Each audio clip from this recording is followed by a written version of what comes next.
जितना मेहनत करेंगे, जितना सागर में, जितना पानी में नीचे डूबेंगे, उतना मोती मिलने की संभावना ज़्यादा होती है। तो नवल भाई का कहना बिल्कुल ठीक है। बस वही 3-4 चीज़ें जिनको लेकर लखनऊ की ब्रांडिंग हमेशा की जाती रही, ये सारी चीज़ें जो इतिहास की एक गर्त में दब गई थी, जो कहीं बहुत नीचे चली गई थी, उनको वापस लाना क्या हमारा फ़र्ज़ नहीं था? और ऐसा क्यों हुआ कि इतिहास में सब गुमनाम हो गए? ऐसा क्यों हुआ? आपने 2006 में पुस्तक लिखी, मौत, माफिया और सियासत। वो क्या था?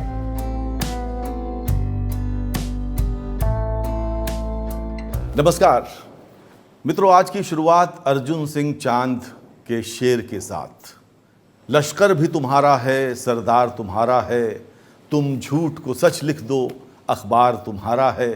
इस दौर के फरियादी जाएं तो कहाँ जाएं, कानून तुम्हारा है, दरबार तुम्हारा है। मित्रों, आज हमने आत्मा की आवाज़ में जिनको निमंत्रित किया है, वो ऐसा काम नहीं करते। यानी वो झूठ को सच नहीं लिखते, वो सच को सच और झूठ को झूठ लिखते हैं। एक ऐसे पत्रकार से आपकी मुलाकात हम करवाने जा रहे हैं जो लगभग तीसरा दशक जिनको पत्रकारिता में है और 2 किताबें इनकी बेस्ट सेलर्स हुई हैं। एक का नाम है मौत, माफिया और सियासत, और एक का नाम है गुमनाम हिंदू राजा टिकैत राय। तो स्वागत करिए नवल कांत सिन्हा का। नमस्कार। बहुत आपने बहुत स्वागत। मुझको बुलाया, मैं आत्मा की आवाज़ से बोल रहा हूँ कि ये आज प्रकाश जी कर सकते हैं कि जिसको इंटरव्यू लेने की आदत है उसको इंटरव्यू देने के लिए बैठा दिया। शुक्रिया आपका। तो नवल भाई, आपने लिखा एक गुमनाम हिंदू राजा टिकैत राय। क्या है उसकी थीम क्या है? मुझको कई लोगों ने फ़ोन किया और देश के बहुत जाने माने लोगों ने फ़ोन किया और उन्होंने 2 बातों पे, एक बात पे तो खास तौर पे आपत्ति जताई कि ये आपकी किताब में हिंदू राजा क्यों है। तो हमने कहा कि हिंदू राजा इसलिए क्योंकि उसके आगे का जो पहला शब्द है वो गुमनाम शब्द है और वो गुमनाम है और वो हिंदू है। इसलिए मैंने लिखा कि आपने मुस्लिम नवाबों के लिए आप सबने इतना लिखा है ना, तो हिंदू भी कुछ रहे होंगे। 20% आबादी मुसलमानों की थी, 80% आबादी हिंदुओं की थी। और ये जो गंगा जमनी तहजीब है, जिसका अर्थ भी बहुत कम लोग को पता होगा कि चूंकि यहाँ पे जो दूसरा नवाब था जो फैजाबाद में था, सफदरजंग, उसने हनुमानगढ़ी के लिए 52 बीघा अच्छा जमीन दान की थी। अच्छा। तो अब उसका जिक्र तो आप लोग कहीं नहीं करते हो। मैं हिंदू मुस्लिम की बात ही नहीं कर रहा हूँ, मैं तो सफदरजंग की बात कर रहा हूँ कि उसने 52 बीघा जमीन दान की थी।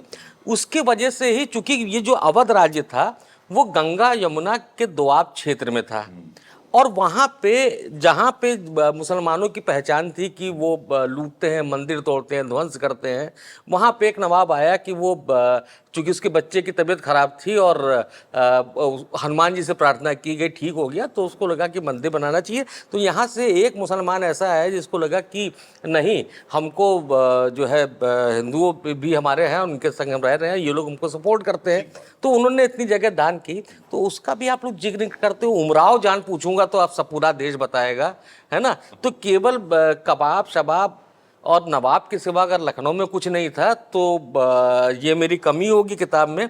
और दूसरी बात ये कि किताब तो अभी रिलीज ही नहीं है, अभी तो खाली कवर रिलीज हुआ और आपको हिंदू पे आपत्ति होगी। मुझको तो लगता है कि एक माहौल बनाया गया है कि उसमें इसको प्रमोट करना है, इसको नहीं करना है।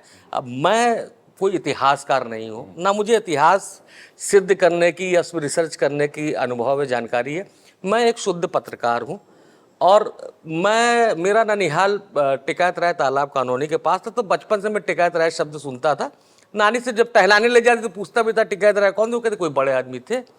बाद में मुझको पता चला कि टिकैत राय नहीं, उन्होंने तो काफ़ी काम किए हैं। और फिर मैंने जब काम करना शुरू किया तो मैं तो दंग रह गया कि टिकैतगंज केवल लखनऊ में नहीं है, लखनऊ के बगल में काकोरी है, वहाँ पे भी है, वो रायबरेली में भी है, कुर्सी के पास वो भी टिकैतगंज, बाराबंकी में 2 जगह टिकैतगंज टिकैत नगर भी है, वो कोलकाता में भी है। तो एक आदमी जिसने इतने जगह उसके नाम के मोहल्ले हैं, आबाद है, राजा बाजार जो है वो राजा टिकैत राय का बाजार कहलाता था, उन्होंने वहाँ बाजार की स्थापना की थी। लखनऊ में चिकन जो आम लोगों तक पहुँचा है, पहले चिकनकारी जो होती थी वो नवाबों के लिए होती थी, और उनके लिए चौक में जो मार्केट इस्टेब्लिश हुआ और जहाँ से चिकन पॉपुलर होकर सब तक पहुँचा चिकनकारी, वो राजा टिकैत राय थे। लखनऊ में नखास का बाजार है, नखास का जो इतवार का बाजार है वो राजा टिकैत राय ने शुरू कराया। लखनऊ में जो शीतला माता का मंदिर है वो टिकैत राय ने बनवाया। वहीं टिकैत राय तालाब के पास एक छोटा तालाब है वो राजा टिकैत राय ने बनवाया। जो टिकैतगंज की मस्जिद है वो राजा टिकैत राय ने बनवाई। तो एक आदमी, मैं खाली लखनऊ का जिक्र कर रहा हूँ, थोड़ा सा आगे बढ़िए तो रायबरेली में जो घाट, पक्का घाट बना हुआ है जो सबसे अच्छा घाट कहलाता है, वो राजा टिकैत राय ने बनवाया। जितने भी घाट वहाँ पे हैं वो टिकैत राय ने डलमऊ में बनवाए। वहीं पे एक संस्कृत पाठशाला की स्थापना कराई। वही टिकैत राय ने जो बिठूर के सबसे खूबसूरत घाटों में जो पत्थर घाट है वो राजा टिकैत राय ने बनवाया। वहीं पे जो एक खूबसूरत मंदिर बना हुआ है, शंकर जी का शिवालय बना हुआ है, वो राजा टिकैत राय ने बनाया। वहीं पे एक जो बारादरी है वो टिकैत राय की बारादरी के नाम से ही है। इन सब को भी खत्म कीजिए तो उन्होंने 108 मंदिर बनवाए। मुसलमानों के समय में 108 मंदिर, शिव मंदिर बनवाए। इसके अलावा बहुत सारे मंदिर बनवाए। इन सबको भी खत्म कीजिए तो हनुमानगढ़ी जो वर्तमान स्ट्रक्चर है अयोध्या में, जो कि राम मंदिर के बाद दूसरी सबसे बड़ी चीज मान सकते हैं, वो भी राजा टिकैत राय ने बनवाया। और उस आदमी ने, चूंकि उस समय अकाल पड़ा था, उस अकाल को देखते हुए लाखों की संख्या में कुएं बनवाए, हजारों की संख्या में तालाब बनवाए। और वो व्यक्ति अगर आज होता तो उसको नोबेल प्राइज मिलता पानी को इतना संरक्षण देने के लिए। तो एक ऐसा व्यक्ति, और यहाँ की जो राजस्व व्यवस्था थी उसको बेहतर करने का काम राजा टिकैत राय ने किया। और लखनऊ नई नई राजधानी बना था, उसको एस्टेब्लिश करने का काम टिकैत राय ने किया।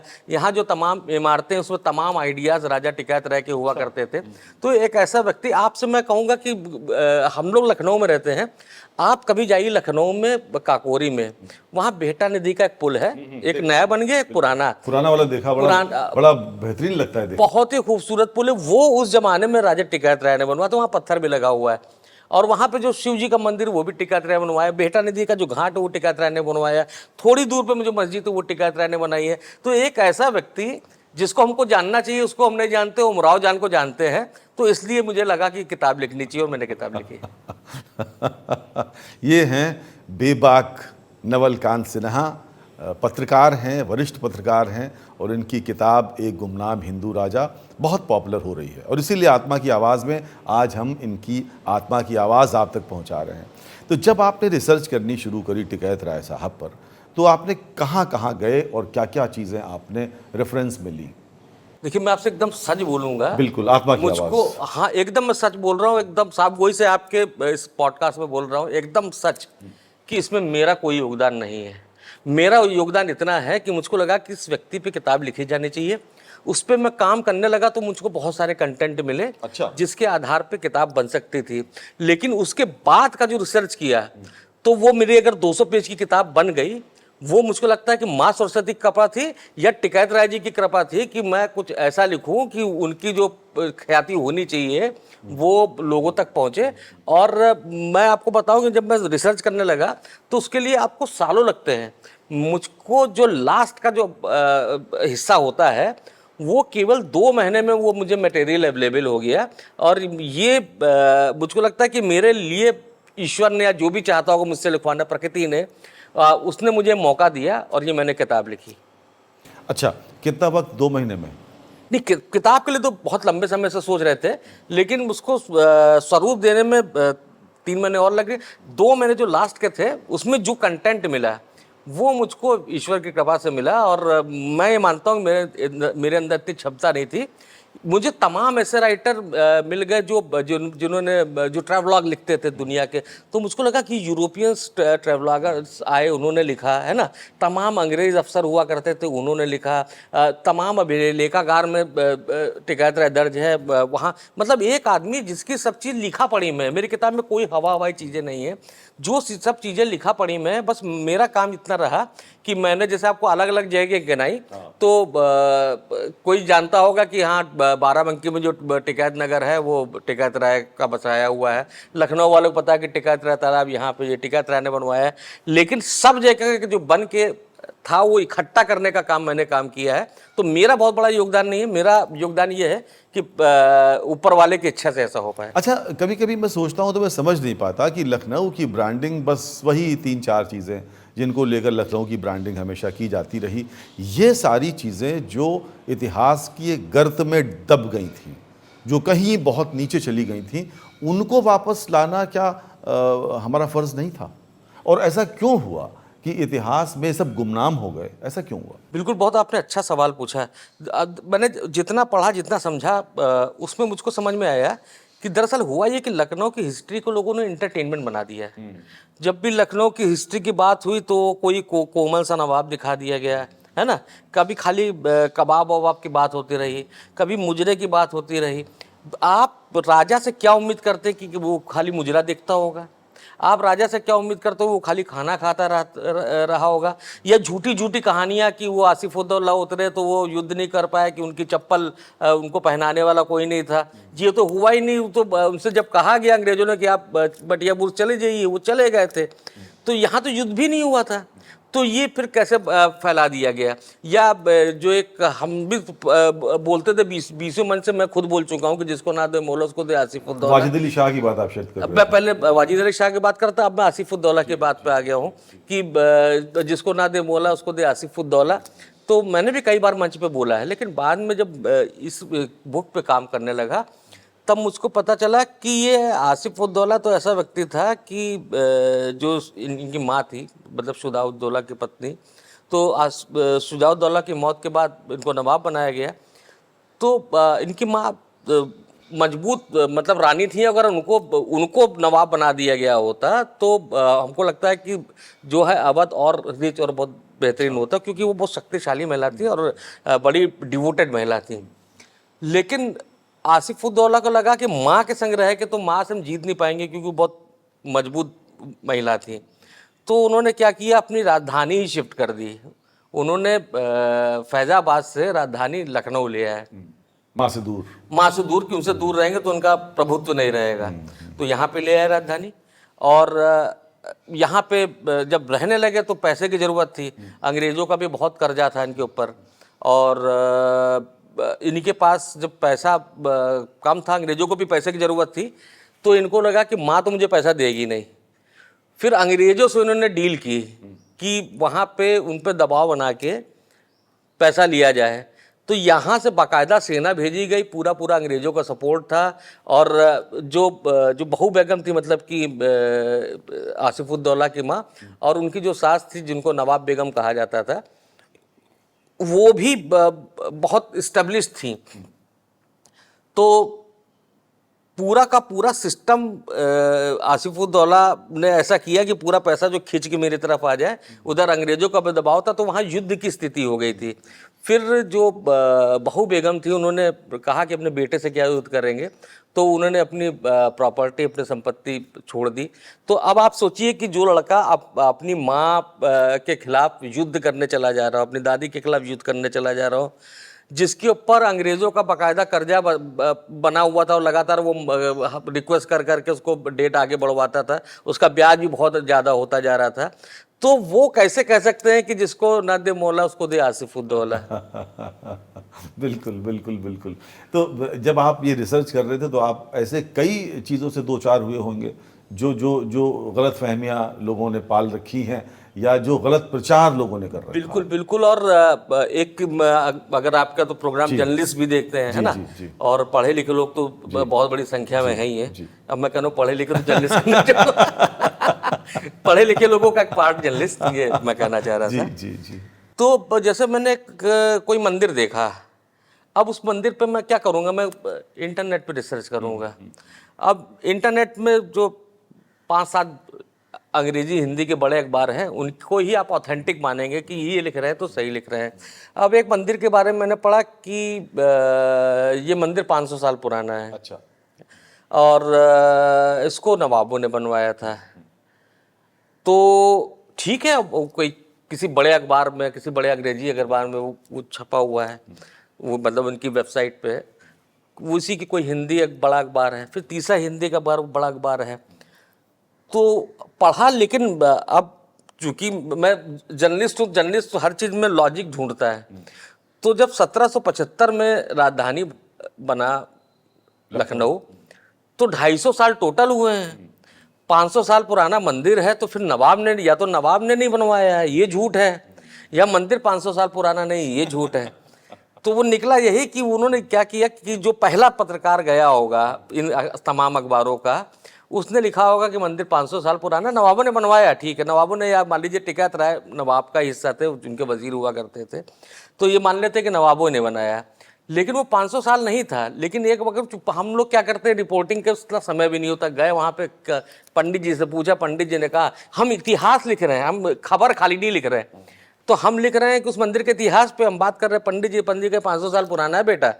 और पंडित जी तो किसने बनवाया था? कि नवाबों ने बनवाया था। तो अब हमने खबर लिख दी। अब दूसरा भी पत्रकार बैठे को खोलेगा तो वो बड़ी एक अखबार का दिखेगा तो कहेगा हाँ इसने तो काम करके किया होगा। तो इस तरह की गलतियां हम लोग बहुत करते हैं, और मैं सबको सजेस्ट करूंगा कभी भी कोई हिस्ट्री की बात हो तो किसी ना किसी हिस्टोरियन से बात कर लो। हाँ, ये बात दिगर है कि उसमें भी गारंटी नहीं कि आपको सच मिल जाए। मेहनत करनी पड़ती है, और जितना मेहनत करेंगे, जितना सागर में, जितना पानी में नीचे डूबेंगे, उतना मोती मिलने की संभावना ज़्यादा होती है। तो नवल भाई का कहना बिल्कुल ठीक है कि मेहनत तो करनी पड़ेगी आपको अपने अपने फ़न में। अच्छा, आप कह रहे हैं टिकैत राय साहब वज़ीर थे, तो ये राजा थे या वज़ीर थे? ये इनका नाम राजा टिकैत राय था, और ये 1792 से 1796 के बीच में वजीर तो थोड़ी अवध के सबसे शक्तिशाली आदमी थे जिस दौरान ये वजीर हुआ करते थे, क्योंकि अंग्रेज भी इन पे पूरी तरह से समर्थक हो गए थे, और नवाब को भी पैसे की जरूरत थी, तो ये राजस्व के बहुत एक्सपर्ट थे। अच्छा। तो उन्होंने ऐसी व्यवस्था बनाई थी कि राजस्व ढंग से आने लगा था, भ्रष्टाचार में बड़ा कंट्रोल हुआ था, और ये ऐसे व्यक्ति थे जिनकी बात अंग्रेज सुन लेते थे। तो 1792 से 96 के बीच में ये अवध के सबसे शक्तिशाली आदमी थे, यानी नवाबों के भी ऊपर थे। अच्छा। और ये इन्होंने अपने कैरेक्टर से एस्टेब्लिश किया, क्योंकि इनसे पहले जो नवाब के वजीर हुआ करते थे हैदर बेग, वो बहुत बड़ा भ्रष्टाचारी व्यक्ति था। अच्छा। और भ्रष्टाचारी तो उस दौर में सभी लोग अवध में थे, लेकिन उन भ्रष्टाचारियों में वो चरित्रहीन भी बहुत ज़्यादा था। आप सोचिए ना कि जब यहाँ पे अकाल पड़ा तो सब लोग परेशानी में थे, और लोग अपनी लड़कियां बेचने तक को मजबूर हो रहे थे। तो इस हैदर बेग, तब उस समय वजीर हुआ करता था, उसने क्या किया कि अपने कारिंदों को लगा दिया, अपने लोगों को लगा दिया कि ढूंढ के जहाँ जहाँ सुंदर लड़कियाँ हों उनको लाओ मेरे हरम को। दुनिया का सबसे बड़ा हरम बनाना चाहता था अपने हरम को। अच्छा। तो वो तमाम लड़कियाँ हर तरह से दिखने वाली, हर रंग रूप की, काली भी, गोरी भी, लंबी भी, पतली भी, मोटी भी, नेपाल की भी, उत्तर प्रदेश की भी, अलग अलग जगह, बंगाल की भी, जहाँ पे जो लड़की आती थी तो वो छांट के जो खरीद के लाए जाते थे। एक रोचक किस्सा भी इसी में हैदर बेग का है कि हैदर बेग जो ऐसा व्यक्ति, और उसकी उम्र उस समय 85-86 साल हो गई थी। हाँ, 87 साल की उम्र में मरा है वो। तो 87 साल की उम्र में जब एक उम्र हो गई थी तो वो उस योग्य नहीं था कि कुछ कर पाए।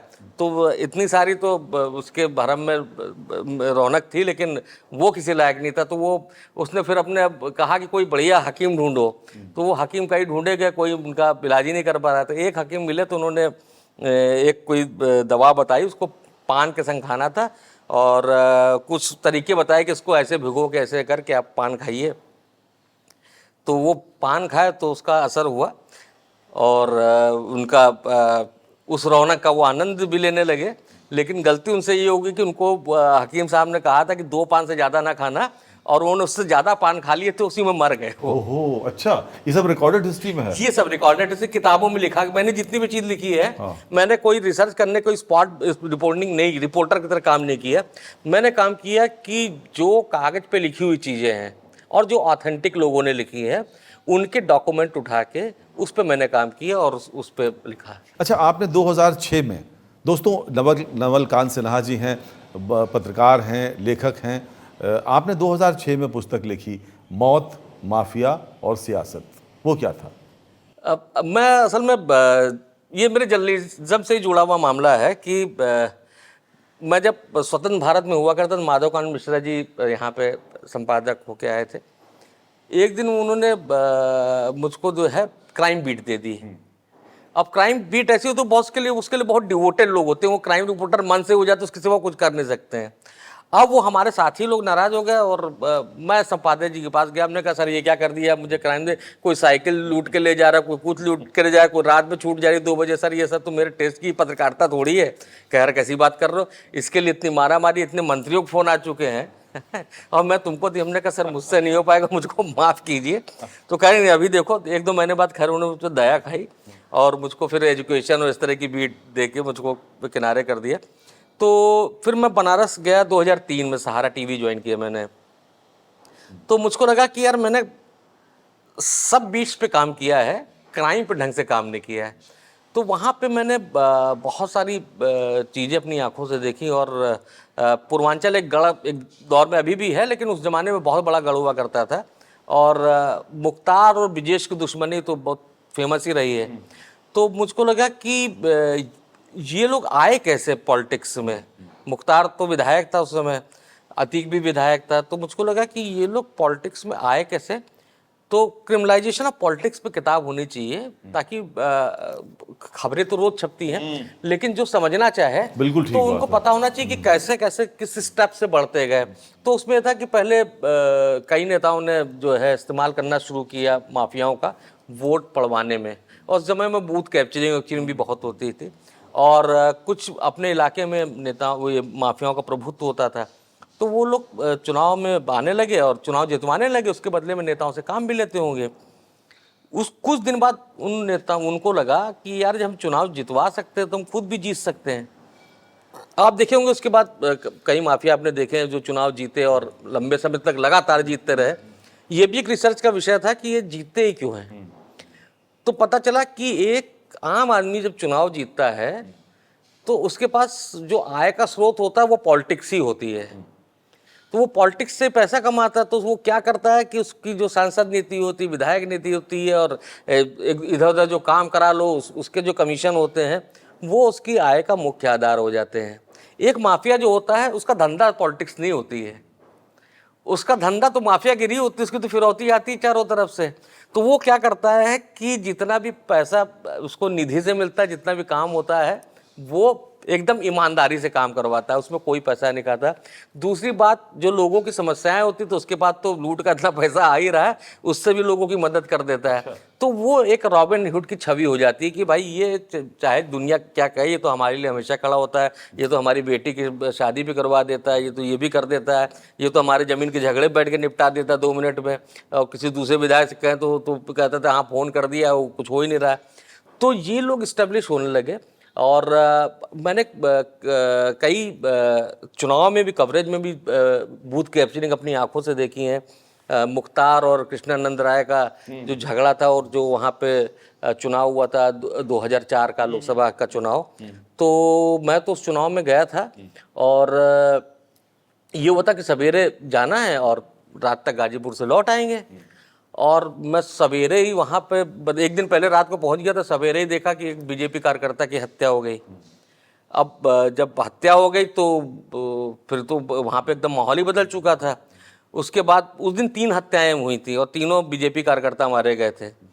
तो वहाँ पे स्पॉट पे मैंने देखा कि पूरा बूथ, एक इलाके में गया तो पता चला कि वहाँ तब वो मशीन तो आ चुकी थी, लेकिन उसमें ये हो रहा था कि एक जगह मैंने देखा केवल 2 आदमी खड़े हुए हैं। तो वही घूम घूम के जा रहे हैं। तो हमने कहा ये 2 ही लोग क्यों हैं, कि वो तो 10 सेकंड लेती है ना मशीन, तो यही लोग अपना वोट डाल रहे हैं। फिर हमारा जो लोकल रिपोर्टर था उसने कहा नहीं, यहाँ ना बोलिएगा कि कृष्णानंद राय का एरिया है। फिर दूसरी जगह कि यहाँ ना बोलिएगा मुख्तार अंसारी का एरिया है। तो एक बड़े नेता हैं, उनका नाम नहीं कोट करूँगा, उनसे मैंने पूछा, वो सपा के समर्थक, सफाई के नेता थे वो बड़े। तो हमने कहा भाई साहब यहाँ तो बड़ा अजीब सा माहौल है, कभी इधर कब जाए। तो कहा हाँ, यहाँ की ये रीति, जो भारी पड़ेगा वो जीतेगा। तो इस बार अफजाल लड़ रहा है तो अफजाल जीतेगा। अच्छा। तो अफजाल सारी जीते इस चुनाव में। अब उसमें भी एक मेरे लिए बहुत दुविधा वाली बात होगी, पत्रकार लोग कभी कभी फंस भी जाते हैं। मोहम्मदाबाद इलाका गाजीपुर में, वहीं मुख्तार अंसारी का घर है, उसको फाटक कहलाता हुआ। तो बाइट लेने के लिए, भाई वर्जन लेने के तो जाते हैं, तो बाइट लेने की वहाँ पे हम गए। तो वहाँ पे बड़ी संख्या में लोग बैठे हुए थे। तो हमारा जो लोकल रिपोर्टर ने कहा ये लोग कौन है, तो कहा ये मुख्तार के सब शूटर हैं।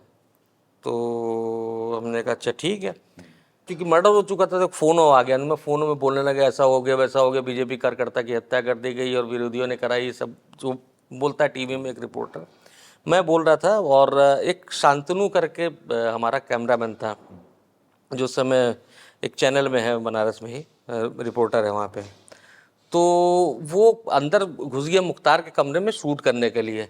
तो मैं तो फ़ोनों पे बात कर रहा था बाहर ही खड़ा होके बरामदे में, लेकिन आवाज़ आ रही थी कि मुख्तार उसको बहुत डांट रहा है। तो फिर मैंने सामने देखा तो हमने कहा इतनी भीड़ है, इधर से भी नहीं जा पाएंगे, अंदर मुख्तार अंसारी है, तो सामना तो किसी का करना ही पड़ेगा अगर निकलना है तो फिर मैंने पर्दा हटाया। तो जब फ़ोन ख़त्म हुआ तो अरे मुख्तार जी, उस बच्चों क्या बोल रहे हैं, कैमरामैन है, मैं हूँ नवल खान से, मुझसे बात कीजिए ना। तो कहते हाँ आप ही तो टीवी पे बोल रहे थे भी, उस समय मैं सहारा टीवी में था, सहारा टीवी चल रहा था, कि हाँ आप ही तो टीवी में बोल रहे थे, मैंने हत्या कराई है। मैंने कहा एक बार मैंने मुख्तार अंसारी नाम लिया है। क्या आप क्या कह रहे हो, आप कह रहे हो कि क्या कहते हैं विपक्ष ने हत्या करे, तो हम ही लोग तो चुनाव लड़ रहे हैं। तो फिर कहा कि आप तो फलाने चैनल में काम करते हो, मैं इनसे बात करूँ उनसे बात करूँ। तो हमने कहा इनसे उनसे छोड़िए, आप सीधे मुलायम सिंह जी से बात कीजिए। तो थोड़ी देर सोचता रहा, फिर मेरे दिमाग में आया, मैंने क्या किया, सपा के एक बहुत बड़े नेता को फ़ोन मिलाया है। मेरी किस्मत थी अच्छी, उन्होंने फ़ोन उठा लिया है। तो क्या हाँ नवल जी कैसा माहौल है? अरे हमने कहा माहौल क्या है यहाँ पे, जो मुख्तार अंसारी है उल्टी सीधी बात कर रहे हैं मुझसे, लीजिए बात कीजिए। तो उन्होंने जो बात की उसके बाद वो ठंडा पड़ गया। तो कह देखिए आप तो जानने वाले निकले, आप तो दोस्त निकले, और वो कृष्णानंद जो है AK 56 लेके घूम रहा है। तो हमने कहा कि वो बताया था कि आप भी लेके घूम रहे हो। तो कह नहीं वो घूम रहा है, आप जाके शूट कीजिए। हमने कहा चलिए हमको दिखाइए। अब क्या हमको गोली पड़वाएंगे क्या, वो माफिया है? हमने कहा ये कृष्णानंद बोल रहे थे कि आप माफिया हैं। तो मेरा काम थोड़ी, मेरा काम खबर करना है। तो खैर उस वहाँ से मैं किसी तरह से निकल के आया। तो ये मेरी जो किताब है उसमें ये पूरी हिस्ट्री है कि ब्रिजेश सिंह और मुख्तार अंसारी और कृष्णानंद राय और अतीक अहमद, बबलू श्रीवास्तव कहाँ कहाँ से निकल के आए और किस तरह से इन्होंने अपना ये साम्राज्य खड़ा किया, और किस तरह से जो पॉलिटिक्स में प्रयोग होते हैं वो क्राइम में प्रयोग हुए। पॉलिटिक्स में प्रयोग था कि ये जो हिंदूवादी पॉलिटिकल पार्टी है, ये सेकुलर पॉलिटिकल पार्टी है, इसी तरह के प्रयोग क्रिमिनल्स ने भी किए और इस्टेब्लिश हुए। तो उसी आधार पर किताब लिखी थी। लेकिन 2006 के बाद से अब तक अपराध के दरिया में बहुत पानी बह चुका है। वो आउटडेटेड थी, लेकिन बहुत सारे लोग मुझसे मांग करते थे, खासतौर से मेरे जर्नलिस्ट साथी, कि कोई भी जब भी घटना होती है तो उनको उसकी हिस्ट्री चाहिए रहती है पुराने उस इलाके की, तो मुझसे किताब मांगते थे। तो अब वो ऑनलाइन अवेलेबल हो गई है। नहीं तो अब क्या योजना है, आगे क्या करने वाले हैं आप? दो बड़े काम किया आपने, एक तो माफिया पर और उसके साथ हाँ, और वो किताब जो 6 की किताब थी जिसका आप जिक्र कर रहे हैं, अब वो इतिहास की किताब वो भी हो गई है। आगे का क्या प्लानिंग? आगे की प्लानिंग भी यही है कि जो लखनऊ का इतिहास है, मैं ये नहीं कहूँगा कि लोगों ने काम नहीं किया, लेकिन मैं कुछ ऐसा काम करूँगा कि जो लोगों की नज़र में नहीं आए हैं उन लोगों को ढूंढना, निकालना और पोंछ पाछ के चमका के रख देना कि भैया लखनऊ के इतिहास में ये भी थे। लखनऊ के इतिहास में जो लखनऊ के लोग बहुत कोमल नहीं हुआ करते थे, वो मर्द भी हुआ करते थे, है ना, वो तलवारें लेके भी चलते थे। तो उस पर मैं काम कर रहा हूँ और अगली किताब मैं कोशिश कर रहा हूँ कि दिसंबर तक आ जाए, और वो भी इसी तरह के किसी एक जीवट और जांबाज राजा की होगी लखनऊ अच्छा के। जी, लखनऊ में ऐसे राजा कितने हुए होंगे लगभग, जीवट और जांबाज? एक नहीं, पता नहीं कितने होंगे, लेकिन लिखा ही नहीं गया कुछ। अच्छा, हमने सुना कि लखनऊ के आसपास पहले बड़े घने जंगल होते थे, यहाँ 7 टीले होते थे, बाना का टीला, अस्ती का टीला, लक्ष्मण टीला, और यहीं पर जो भगवान राम ने अपना घोड़ा छोड़ा था अश्वमेध यज्ञ का, तो लव और कुश ने यहीं चंद्रिका देवी के पास जी उसको जी पकड़ा जी था। जी जी जी। ऐसे तमाम चीज़ें हैं जो इस बात को दर्शाती हैं कि लखनऊ की जो पहले लखनावती या लक्ष्मणपुरी जो भी इसका नाम रहा हो, इसका एक बड़ा समृद्ध इतिहास रहा है। वो बीच का कालखंड एकदम इतिहास से गायब हो गया है। वो शुरू ही वहीं से होता है, गोया कि 1757 या जो भी ईयर रहा हो उसके 1775 के पहले मतलब लखनऊ था ही नहीं, कहीं गुमा हुआ था लखनऊ, और उसको वास्को डिगामा ने खोजा, देखो ये लो लखनऊ, कोलंबस आए अचानक, बोले 1775 में लखनऊ दिखाई पड़ने लगा, उसके पहले कहीं था ही नहीं। नहीं, बिल्कुल आपने बहुत अच्छा जिक्र किया और याद भी दिला दिया लक्ष्मण टीला की, जो कि अब टीले वाली मस्जिद कहलाती है। 7 टीले यहाँ थे। हाँ, स्वर्गीय लालजी टंडन जी से तो मेरा कई बार इस पर जब वो किताब लिख रहे थे तो उस पर बड़ी बात भी हुई। तो हमने पूछा कि बाबूजी आप लोग तो इतने पुराने लोग हैं, तो कहीं नहीं, मुझको भी नहीं पता है, मेरे देखते देखते जो है लक्ष्मण का टीला कहलाता था वो जगह, और वो टीले वाली मस्जिद कहलाने लगा। तो वहाँ पे एक कूप था जहाँ पे पानी चढ़ाया जाता था, और लक्ष्मण जी को शेषनाग जी का अवतार माना जाता है, और ये माना जाता है कि वो पाताल में शेषनाग जी विराजते हैं। तो वहाँ पे जल चढ़ाया जाता तो ये माना जाता था कि वो लक्ष्मण जी तक पहुँच रहा है। और जाहिर सी बात है, रामचंद्र जी के भाई थे, उनका भी कोई स्पेस रहा होगा, उनकी भी कोई जगह रही होगी। जैसे हनुमानगढ़ी में हनुमान जी की जगह है, वैसे लखनऊ में लक्ष्मण जी की जगह रही होगी, यहाँ की जिम्मेदारी उनके पास रही होगी। तो वो एक इतिहास, और उसको आप मान लीजिए कि बहुत पुराना इतिहास है, उस पर हम समृद्ध नहीं कर पाए, उसको संभाल नहीं पाए, उसको संजो नहीं पाए, या उस समय लिखने वाले बहुत कम रहे होंगे। उसके बाद का जो इतिहास है, जो 15वीं 16वीं 17वीं सदी का, वो इतिहास तो हमारे पास होना चाहिए। वो एक साजिश की तरह से गायब किया गया, उसको छुपाया गया, उसको नकारा गया।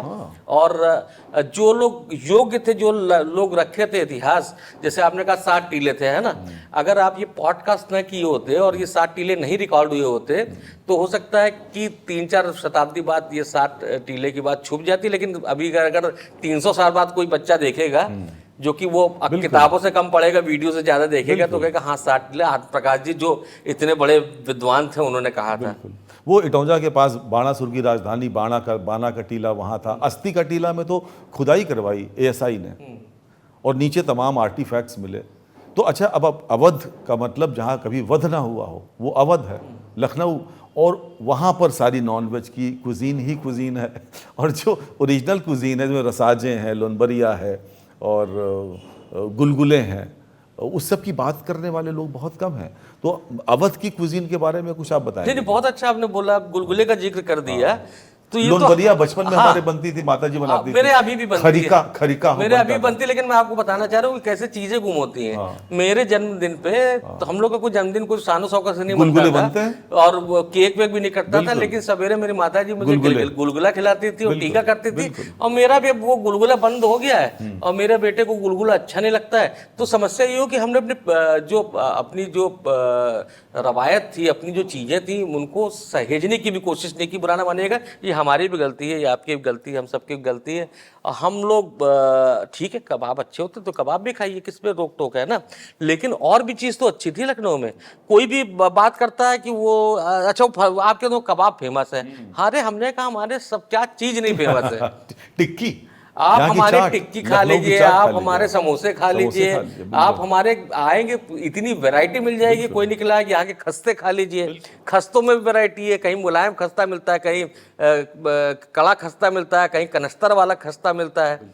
तो यहाँ पे तमाम वैरायटी, तमाम चीज़ें हैं। और ये अच्छा हुआ कि कुछ अखबारों ने इस पे काम करना शुरू किया। जैसे आज टाइम्स ऑफ इंडिया की स्टोरी जो है वो बहुत अच्छी कराई है। उसके लिए मैंने जो है प्रवीण जी और उनकी टीम को बहुत थैंक यू भी बोला कि नहीं, ये तो बहुत अच्छा काम हुआ। तो मैंने लिखा, आज ट्वीट भी किया है मैंने इसको, कि लखनऊ की पहचान जो है वो केवल लखनऊ में जो है मैकशी भी होती थी, ऐसा नहीं पहले नहीं होती थी। लेकिन ये जो समिट बिल्डिंग के पीछे लड़के लड़कियां मारपीट करते हैं, तो ये लखनऊ की रवायत नहीं, ये लखनऊ का तरीका नहीं है, और ये लखनऊ का कल्चर नहीं है। तब जब मैकशी होती थी तो उसके संग जो है अच्छे जायके भी होते थे, सुखन भी होता था, आदाब भी होता था। ये झगड़ा और ये घटियापन तो नहीं होता कि पूरे देश में लखनऊ की बदनामी हो। तो आप लोग इतनी अच्छी चीज़ कर रहे हैं, कम से कम जो लोग बाहर से आके बस गए हैं, कम से कम पढ़ तो लें कि यहाँ की पहचान जो है यहाँ की संस्कृति है। और वो संस्कृति जो कोई भी तैयार होती है, वो किसी एक राजा, एक बादशाह, एक नवाब की वजह से नहीं होती है, वो वहाँ के लोगों की वजह से होती है। अगर यहाँ के लोग सुसंस्कृत नहीं नहीं होते तो ये जो लखनऊ की तहजीब है ना, ये कोई एक बादशाह नहीं खड़ा कर सकता था। वो बादशाह तो चला ही गया था 1856 में, नवाब जो वाजिद अली शाह थे। तो उसके बाद भी क्यों कल्चर बचा रहा, यहाँ के लोगों की वजह से। तो आप जब भी बात कीजिए यहाँ के अदब की, तो यहाँ के लोगों की बात ज़रूर कीजिए। क्या बढ़िया बात, क्या बढ़िया बात। तो अब लखनऊ की बात हो रही है तो नवल कांत जी को हम लखनऊ वासियों की तरफ से धन्यवाद दे देंगे, क्योंकि मेहमान हैं, पॉडकास्ट में हमारे मेहमान हैं, तो इनको एक शेर हम इन्हीं को नज़र करते हैं। ये शेर आपके लिए है कि ये लखनऊ वाले अलग जान लिए जाते हैं, गुलाब फूलों में पहचान लिए जाते हैं, चोट भी लगती है तो सीने में छुपा लेते हैं, यहाँ सराखों पे मेहमान लिए जाते हैं। हमारे भाई नवल कांत सिन्हा जी आज आत्मा की आवाज़ में आपसे मुखातिब हुए। नवल जी बहुत धन्यवाद आत्मा की आवाज़ में बेहतरीन बात करने के लिए, और आप सबका बहुत बहुत धन्यवाद हमारा पॉडकास्ट देखने के लिए। तो हमारी आत्मा की आवाज़ की पूरी टीम की ओर से नमस्कार।